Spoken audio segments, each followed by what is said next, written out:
Hey Facebook, this is Jasmine Ayres. Thank you for joining Policy Matters for this discussion today on some of the struggles that African Americans are having in Ohio. I am currently the policy liaison here at Policy Matters, and today we will be speaking with Kalitha Williams, our project director of asset building, who's helping our families gain financial security. So Policy Matters has been around since 2000. We've done a lot of work in terms of good jobs, smart neighborhoods, complex problems, and easy solutions that for everyday Ohioans to be able to understand and work towards. But today we really want to talk about advancing anti-racist policies that help our African American communities in Ohio. So again, thank you for joining us. If you have any questions, feel free to submit them, and we will try to answer as much as possible, and I will allow Ms. Kalitha to introduce herself. Certainly, and thank you, Jasmine. My name is Kalitha Williams, and I'm the Project Director of Asset Building here at Policy Matters Ohio. My work centers on advancing policies that help all Ohioans share in the economic prosperity of our state by helping them build financial security. And asset building is a wide variety of issue areas, and it's focused on how do you help people save, protect, and accumulate their assets. And assets include things like having access to a good home loan with a competitive interest rate, having good affordable health care that you can rely on, having access to low-cost financial products like banking, checking, and savings account. And it could also include having opportunities to take advantage of higher education and career and job training. Thank you, that's very interesting. So can you talk a little bit about some of the unique challenges that Black Ohioans face in terms of building economic security? Absolutely. So unfortunately in this country, we have a long history of institutional racism and policies in our financial services sector, as well as in government programs that were put in place to help advance Americans. That includes things like Social Security benefits, which many people didn't realize didn't include domestic workers, and that included many women of color, especially Black women. It includes things like African American veterans who came back from World War II who didn't have access to the GI Bill, which many veterans used to help purchase homes. So recognizing that we have this history of institutional racism in our financial services financial services products, as well as government programs and services, are important to understand.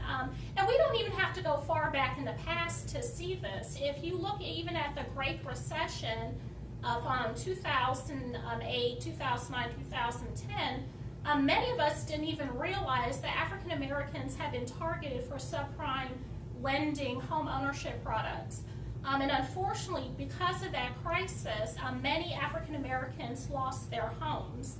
And we're talking about billions of dollars of wealth that was lost in this country that unfortunately we may never see recovered. And we know how important that is because home ownership in many cases is people's major asset and their major wealth building asset. So when we think about the unique challenges that African Americans face, we cannot forget about our history, but also recognize that we have a present of unfortunate practices that are targeted at African Americans.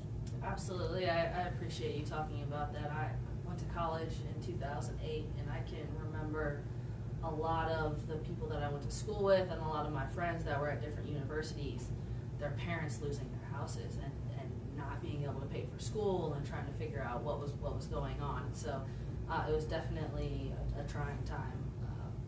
So can you talk a little bit about what policies you would like to see or that may be moving that can sort of advance the work that you're doing? Certainly. So we talked about home ownership a little bit. One piece of legislation we're working with our partners to try to advance is regulating land contracts in Ohio.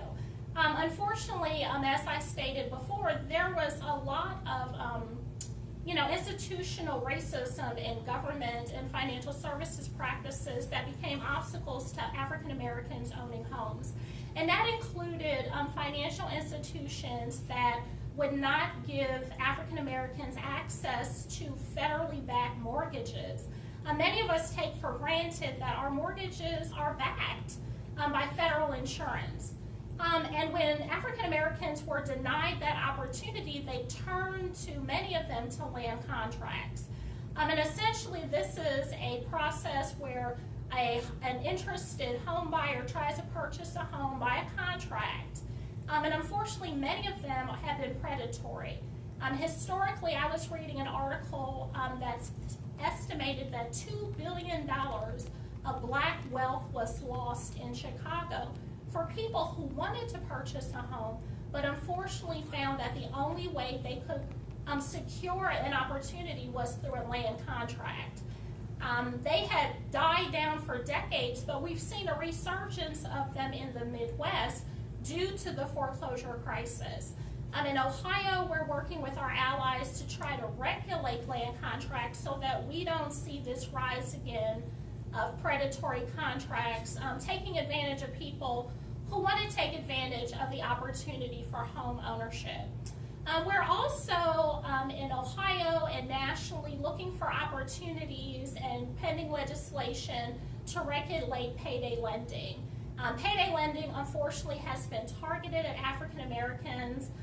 Many of us know that families who are stuck in the debt trap of payday lending. Until recently in Ohio, it was estimated that about $500 million, $500 million was lost to Ohio families just in paying fees to payday lenders. Recently in Ohio, the legislation passed to limit the interest rates that payday lenders can charge. And one of the great victories was seeing many car title lending shops close down. But this remains a challenge in Ohio. And nationally, there is legislation in Congress that would reduce and create a national interest rate cap for payday lending and the small dollar lending at 36%. So we're all hopeful that that legislation can advance nationally. And then also another piece of legislation that we've been working on in Ohio for some years is to get a refundable earned income tax credit. Research from Prosperity Now has shown that African Americans in Ohio have a rate of income poverty that's 3 times that of white Ohioans. And the earned income tax credit is the nation's most successful anti-poverty program. It lifts millions of Americans out of poverty. It boosts local economies, and it has a wide variety of benefits, including maternal health, children doing better in schools, and families, children and families who claim the earned income tax credit over a lifetime tend to have higher earnings. In Ohio, unfortunately, our credit is non-refundable, and now is the time for Ohio to join 29 other states and make our EITC refundable. Absolutely. Let's be leaders. Right? Or well, we would be following. Let's join the movement, right? Let's join everybody else. Get on the train. Get on board. I'm wondering for our folks watching, what are some things that as an everyday Ohioan I can do to protect myself? Yeah, that's a great question. I encourage people, a lot of times, especially with financial products, you definitely want to shop around. And shop around and take a look at what the opportunities around interest rates, what's being charged. When people are if you feel like, this doesn't look right, this doesn't seem right, you can also reach out and file complaints with the Consumer Financial Protection Bureau, as well as our state attorney general's office. You can check out vendors through the Better Business Bureau. If you feel that you have been discriminated against because you're African American, because in Ohio race is a protected class for discrimination, you can file a complaint with the Ohio Civil Rights Commission. I think that that's an important piece of information. I think a lot of times people aren't sure how to advocate for themselves, and we want to make sure that we're empowering them with the information to do that. So what advances, successes, victories have you seen sort of nationwide that you might want to see here, or things that in Ohio that you're like particularly excited about?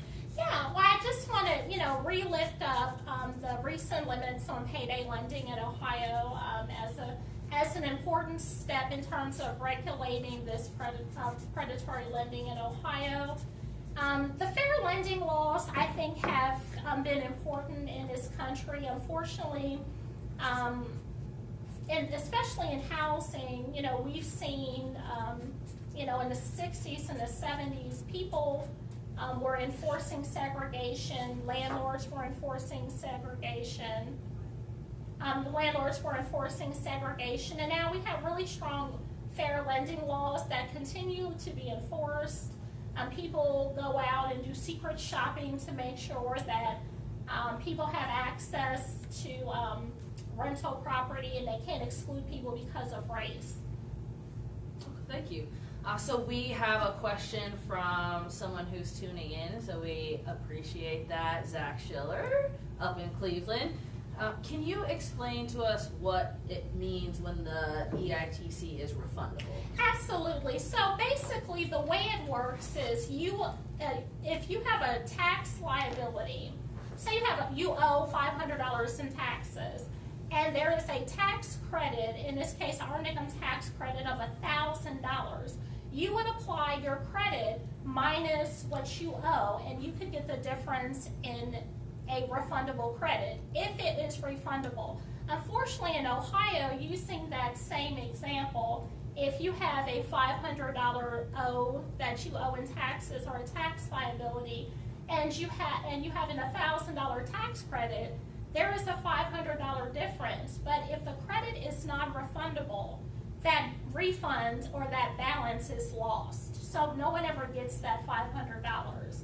But in 29 other states and nationally, in that scenario, that person would get $500 in their pocket. So money for families, money for kids, money to go to the doctor, all of the money that, yeah, the EITC refundable credits, we know that people use their refunds directly into our local communities. They use them to put gas in their car so they can go to work. They use it to pay for childcare. They use it to pay for food so that they can have more food in their homes. We know that they use it for other transportation costs. People who are low income use their refunds to go directly into our local communities. Absolutely. All right, well, we want to thank you for joining us, and I'm going to ask you if you have anything else that you'd like to pass on to the community before we wrap up. I just want to leave you all with a quote, and this is from Dr. Ibram Kendi, who wrote How to Be an Anti-Racist. And this is something that we've been thinking a lot about here at Policy Matters. And he says, "There is no such thing as a non-racist or race-neutral policy. Every policy in every institution, every community, and every nation is producing or sustaining either racial inequity, or equity between racial groups." And so we want to say thank you for joining us, and we hope that you are thinking about how you can move a more anti-racist Ohio and policies forward. Thank you very much. Yeah, and I just want to add that this is the kickoff of a series of Facebook Lives we'll be doing on topics through the rest of the month. And we hope you'll follow us and stay tuned to hear more about those as well.